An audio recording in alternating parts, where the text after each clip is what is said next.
Capítulo 3. Sim, tu és um monstro, Lomba. Como foste capaz de me comprar?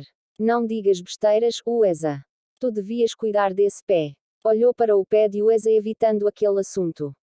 Onde está Evalina? Tu não vais responder a minha pergunta. Quanto? Ueza insistiu. Não há nada para responder. Tu devias descansar esse pé. Shivala vai ver Evalina. Shivala saiu encarando Ueza com um olhar triste e com um certo desprezo entre dentes, saiu abanando a cabeça. Quanto? Ueza insistiu determinada a obter uma resposta imediatamente. Eu não preciso do dinheiro da corte. Lomba virou-se para a janela evitando aqueles olhos inundados de perguntas e dor.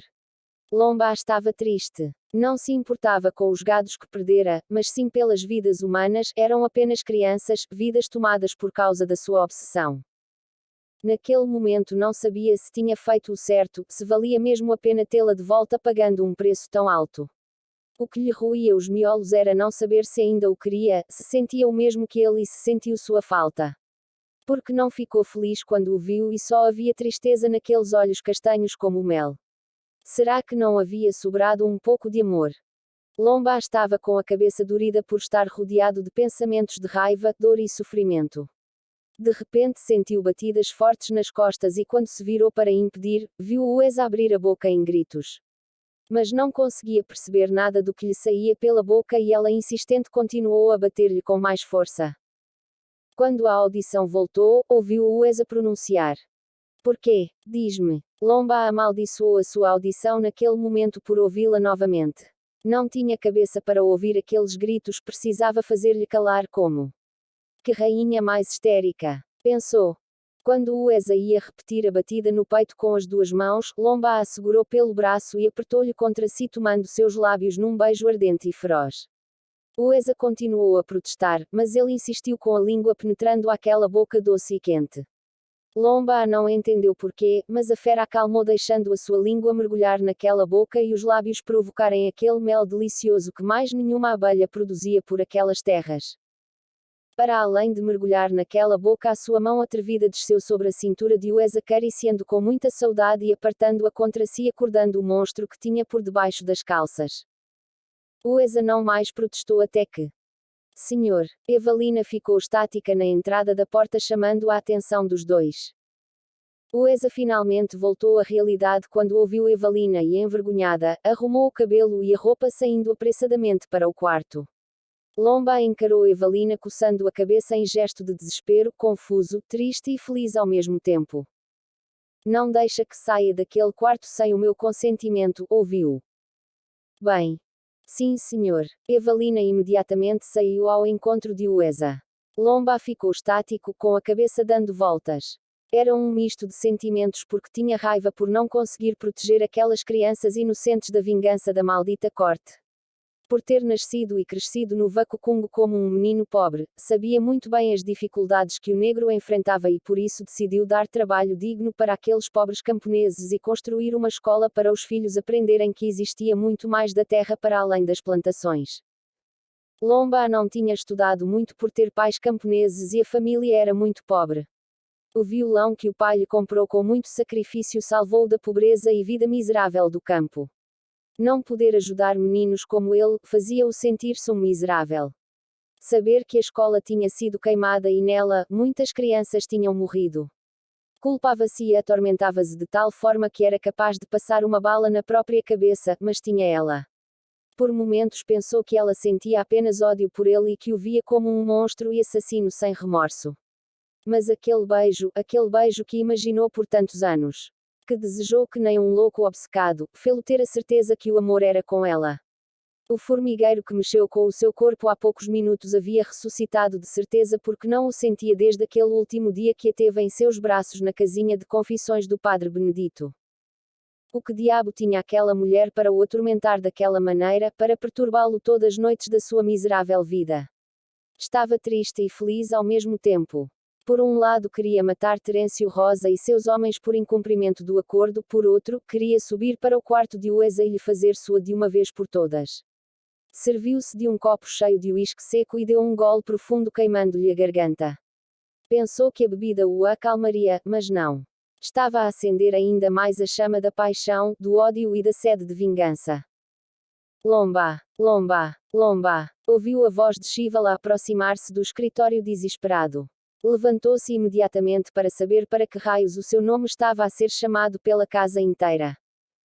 Lomba. Shivala chegou acompanhado de um capataz que tinha a roupa suja, queimada e o rosto escuro coberto pelo preto carregado do carvão e cinzas sobre a cabeça. O que houve? Lomba acendeu os olhos para os dois homens na sua frente. Solta essa língua logo. Fala para o patrão sobre tudo o que viu. Shivala falou para o capataz com um semblante mais triste do que o normal. Patrão, eu. Abaixou a cabeça com dificuldade de pronunciar o que lhe passava na mente. Vamos, explica logo. O que aconteceu? Patrão, desculpa. Nós tentamos apagar o fogo, a chuva também ajudou muito. Mas o patrão. O capataz esfregou as mãos denunciando o seu nervosismo e algum medo. Os homens do palácio queimaram tudo. Sim, já sei. Que novidade é essa, Shivala? Lomba virou-se impaciente. Segurou no copo de uísque e deu mais um gole profundo. Veio até aqui para dizer-me isso. Lomba sorriu-lhe ironicamente. Não é só isso. Diz logo para o patrão. Shivala ordenou que o capataz falasse de uma vez o que lhe levou ali. A escola estava a pegar fogo por todos os lados, patrão, as crianças estavam lá. Eu e mais alguns homens entramos para tirar os meninos de lá e o patrão Joacir também estava conosco. Joacir. Lomba acendeu os olhos admirado. Sim, patrão. Como o patrão sabe, a escola é distante do rio, então por mais homens que tivéssemos lá, foi impossível apagar o fogo a tempo. Quando voltamos do rio, o patrãozinho Joacir ficou preso dentro da escolinha e vimos-a explodir enquanto tentava ajudar as pobrezinhas. Quando Lomba finalmente entendeu as últimas palavras, atirou o copo sobre a parede e gritou tão alto que se podia ouvir no mais profundo dos rios. Não, Joacir, não! Gritou. Lomba chorou e gritou tão alto, amaldiçoando os deuses por tamanho sofrimento e dor. Joacir era o mais velho dos irmãos e nunca deixou o Vakukung. Adorava a terra e as plantações e por isso Lomba lhe atribuiu o cargo de responsável das fazendas que possuía em todo Vakukung. Joacir era um bom homem, trabalhador, respeitado e acarinhado pelo povo. Para Lomba ele era um santo, um homem correto, que fazia tudo o que mandava a lei, obediente e um grande exemplo de pai de família. Irmão, Lomba gritava enquanto destruía o escritório por inteiro. Vou matá-los a todos. Lomba segurou nos braços de Shivala e com as palavras carregadas de ódio continuou: prepara os homens. Vamos acabar com eles de uma vez por todas. Calma, amigo. Shivala tentou abraçá-lo, mas Lomba o empurrou. Prepara as lanças, arcos, a metralhadora, a carabina e todas as outras armas de fogo que temos. É uma ordem, disse tentando enxugar lágrimas descontroladas que lhe caíam sobre o rosto. Mas patrão, os homens do palácio são muitos e nosso armamento. Cala-te imediatamente. Você deixou meu irmão morrer naquela escola. Lomba agarrou o capataz pelo colarinho tentando descontar toda a raiva que sentia. Some daqui antes que eu te mate. Empurrou o capataz para fora do escritório. Em seguida olhou para Shivala que continuava ali parado a observá-lo. Estás surdo? O que ainda fazes aqui parado? Shivala calmamente pegou em uma cadeira de madeira deitada ao chão e levantou-a para sentar nela. Cruzou os braços e encarou Lomba abanando a cabeça. O que é isso? Uma afronta. Não aceitarei mais uma ordem sua nesse estado. Tens que esfriar a cabeça primeiro. Disse-lhe Shivala tentando acalmar o amigo. Então é isso. Lomba foi para a estante perto da mesa, abriu-a e tirou a arma Sterling L2A3 inglesa que tinha guardada indo em direção à porta. Vou matá-los com mãos próprias com ou sem a sua ajuda.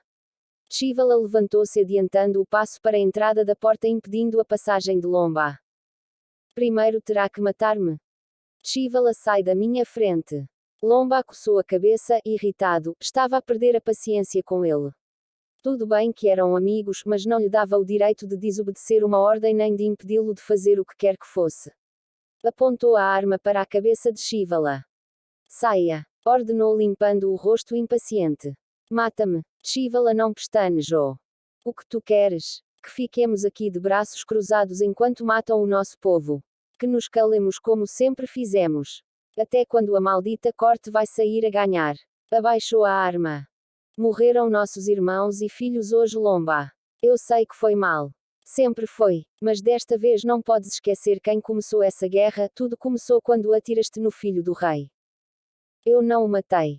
Como sabes se é isso que se diz no palácio? Se não está morto, então é um atentado e o mais agravante, tens a rainha deles. O que pensas fazer com ela? Se estivesse morto, saberíamos. Aquele príncipezinho tem sangue dos nossos. Ou tu tens a pontaria desafinada.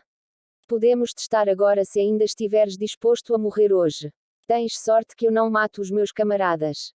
Olha no que deu. Precisamos agir com cautela. Lembras-te que ordenaste para que não deixasse que saísses daqui por nenhum motivo. Mas é claro que lembro-me, mas isso é diferente. Terêncio enganou-me por diversas vezes. Por acaso pensaste se eu queria que as coisas chegassem onde chegaram? Ele não me deu outra escolha. Eu sei. Teus outros irmãos estão em Luanda agora e sob vigia dos nossos homens. Joacir foi o único que não aceitou viver na cidade grande. Vamos vingar sua morte. Disso podes ter a certeza. Meus sobrinhos e cunhada. Por agora, eu sei que os homens da corte não vão incomodá-los por causa do luto. Mas assim que tivermos uma chance, vamos levá-los para um lugar seguro. Uma chance. Isso tem de ser feito já. O ataque agora será virado para a minha família. Confias em mim? Perguntou Shivala, confirmando a sua lealdade. Mas é claro que confio. Não temos o mesmo sangue, mas tu és como um irmão para mim. Falou abraçando-se ao amigo. Tenho um plano. Wes abriu a porta do quarto finalmente quando ouviu aquele enorme grito de Lomba. Encarou Evalina, que a aguardava na porta, e perguntou-lhe assustada. O que houve com Lomba? Não sei, minha senhora. O patrão ordenou que não lhe deixasse sair do quarto. Como? Quem ele pensa que é? Então sou uma prisioneira aqui. Não sei, minha senhora. Por favor, entre. Evalina pediu educadamente. Quanto é que ele te paga? Diz-me. Eu posso pagar-te o dobro. Wes estava a entrar em desespero naquele instante. Desde que entrou naquela casa não tinha a certeza de nada. Lomba não lhe tinha dado as respostas que precisava. Queria saber sobre Lúcius, como estava, se estava morto. A segunda hipótese dava-lhe um aperto no peito e náuseas. Lúcius não podia estar morto, era insuportável imaginar tal coisa. Tinha a cabeça a dar voltas. Que tipo de jogo era aquele que Lomba fazia? E por que diabos o pai estava envolvido em negócios com Lomba? Teria sido comprada. A que preço? Wes estava muito confusa e a única coisa que lhe passava pela cabeça era fugir. Se uma das formas de sair fosse fazer o que mais desdenhou na vida, então faria. Wes cresceu rodeada por homens ambiciosos, egoístas e sem escrúpulos. Terêncio Rosa, seu pai, era um homem que não fazia nada sem ter alguma coisa em troca.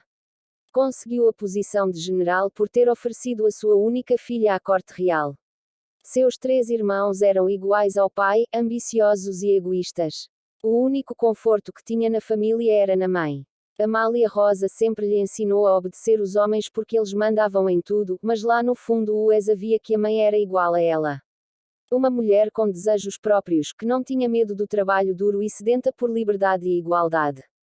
Mas infelizmente nasceram em uma terra em que os homens tinham a palavra e para viver naquela sociedade era preciso submeter-se aos desejos dos homens, fossem eles bons ou maus. Mas uma coisa que Amália Rosa não deixou de lhe ensinar foi a defender-se, a fintar os problemas e erguer-se como uma dama. Wes detestava pessoas que pagavam outros para fazer trabalhos sujos e desonestos, mas no seu caso seria um assunto de vida ou de morte porque precisava sair dali de qualquer maneira. A senhora me ofende desse jeito. A minha serventia é apenas para o patrão. Eu não sirvo 2 santos. Veja bem, eu não quero ofender a senhora.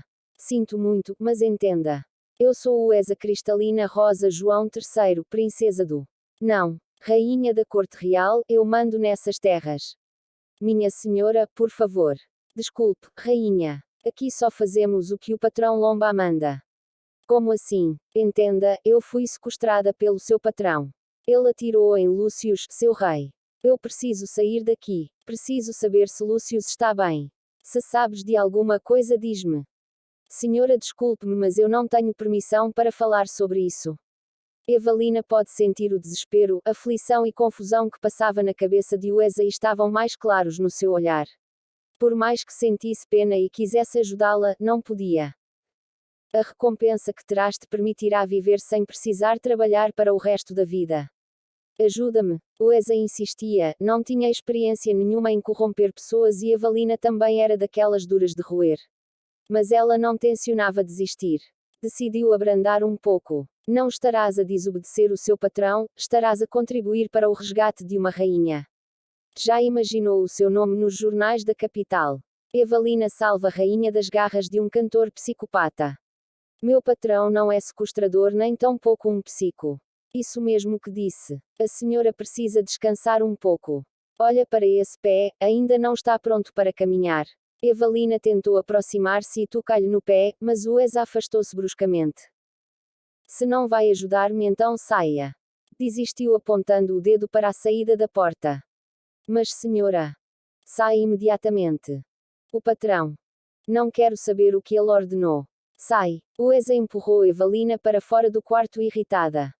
Estarei aqui fora para o que precisar, minha senhora.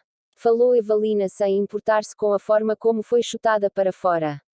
Era o trabalho dela, servir os patrões sem reclamar e ignorando qualquer maltrato porque sabia que os patrões eram todos daquele jeito.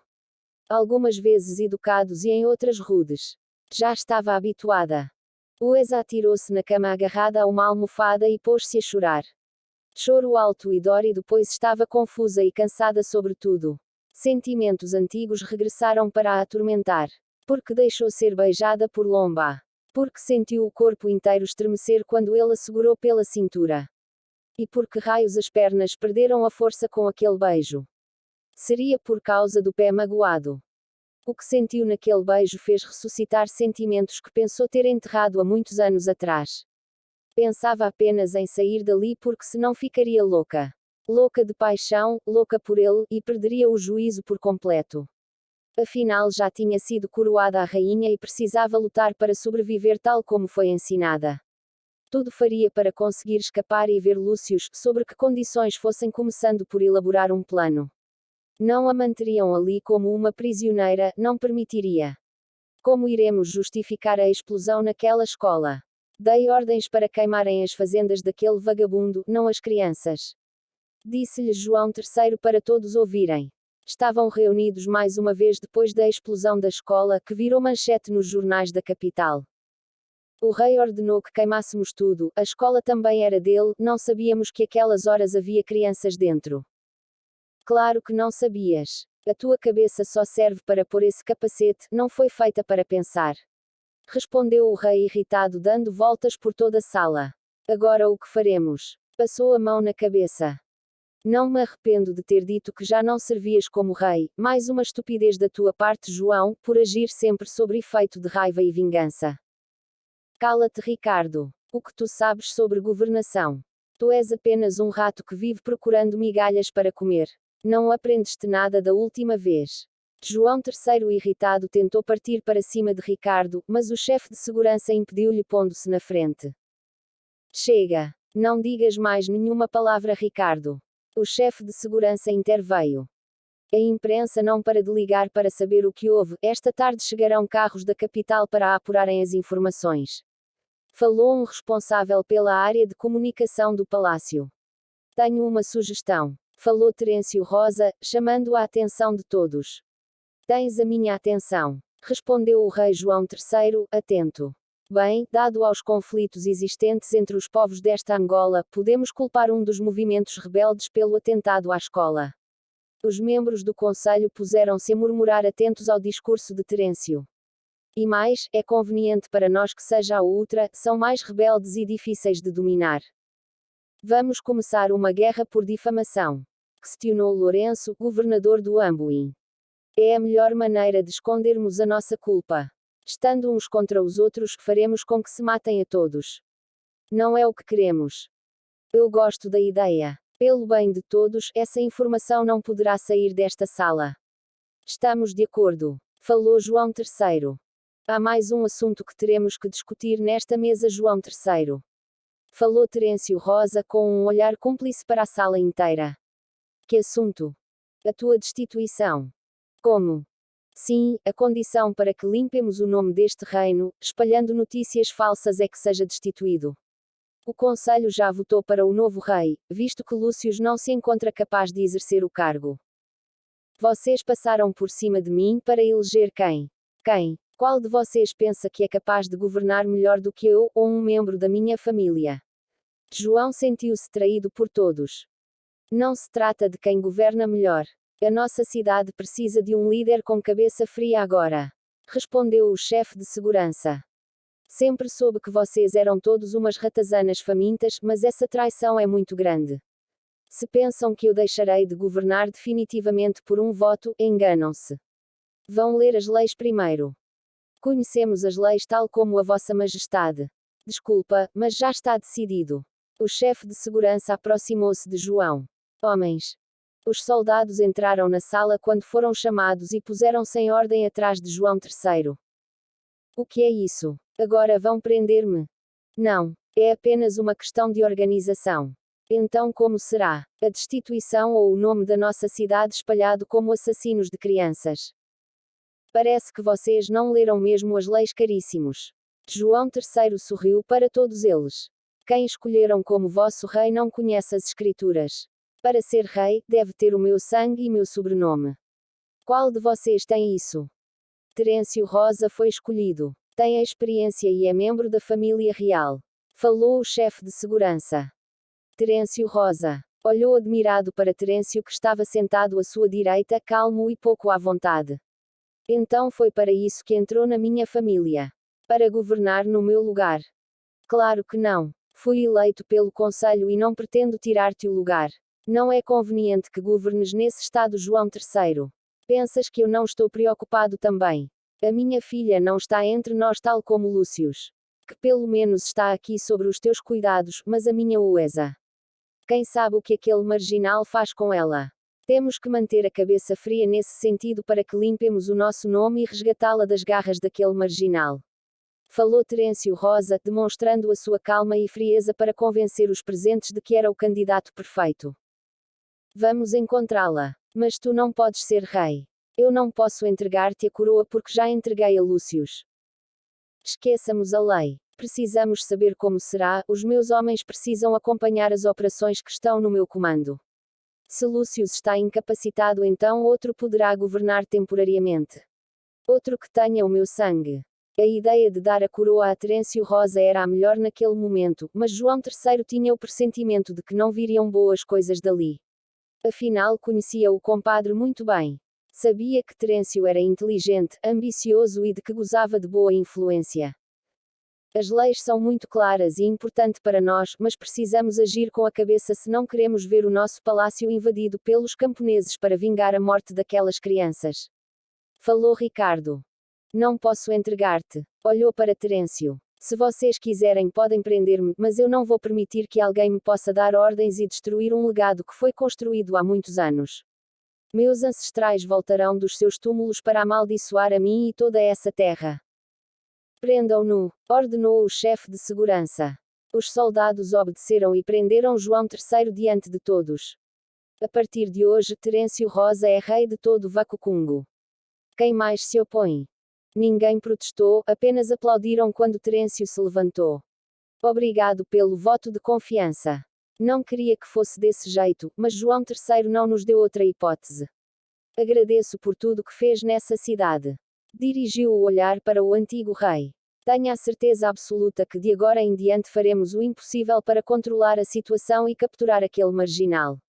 Fizeram a escolha certa e agora eu vou demonstrar que esse reino sempre mereceu um rei forte como eu. Vocês vão arrepender-se por isso. Gritou João III para todos.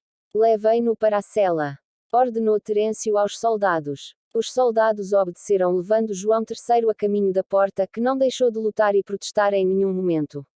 Arrastaram-no para a porta como um criminoso. Disse respeitando por completo a sua linhagem. Quando abriram a porta de saída, pararam assustados. Os soldados imediatamente largaram João III, pondo-se em sentido recto para a figura que entrara. Pai, por que o prendem? Falou Lúcio com dificuldade em pôr-se em pé. A mãe que o acompanhava abaixou-se para ajudar o marido. Sua Majestade. Levantaram-se todos ao mesmo tempo para fazer a vénia para a entrada do verdadeiro rei. Quero saber o que se passa aqui porque ainda não encontraram a minha rainha. Lúcio tentou falar o mais alto que podia, mas a dor ainda o impossibilitava. Um silêncio frio, pesado e sombrio invadiu a sala inteira. Continua.